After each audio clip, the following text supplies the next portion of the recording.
সবাই চিন্তায় পড়ে যায় এবং একটু ভয়ও পেয়ে যায়। কন্ট্রোল রুমের অফিসাররা ফ্লাইটের পাইলটের সাথে কানেক্ট হওয়ার চেষ্টা করে, কিন্তু তারা কোনো উত্তর পায় না।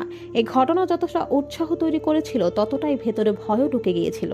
কিন্তু কন্ট্রোল রুমের মানুষরা এটা ভাবতেও পারেনি যে ভয় তো কেবল শুরু। সামনে এমন কিছু হতে চলেছে যা অবিশ্বাস্য, যা কোনোভাবেই সম্ভব না। যাই হোক, এরপর প্লেন ল্যান্ড করে।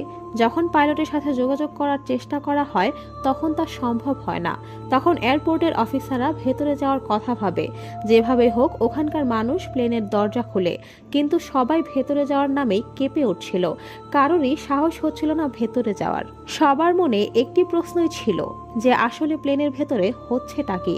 সাহস জুগিয়ে যখনই সবাই প্লেনের ভেতরে যায়, তখন ওখানকার দৃশ্য দেখে সবার পায়ের তলা থেকে মাটি সরে যায়। প্লেনে যত যাত্রী ছিল সবাই কঙ্কালে পরিণত হয়ে গিয়েছিল, কিন্তু সবাই ওই অবস্থায় ছিল যে অবস্থায় প্লেন ৩৫ বছর আগে আকাশ যাত্রা শুরু করেছিল আর হঠাৎ গায়েব হয়ে গিয়েছিল। এমনকি সব কঙ্কালের সিট বেল্টও বাঁধা ছিল। সবার মনে হাজারো প্রশ্ন উকি দিচ্ছিল।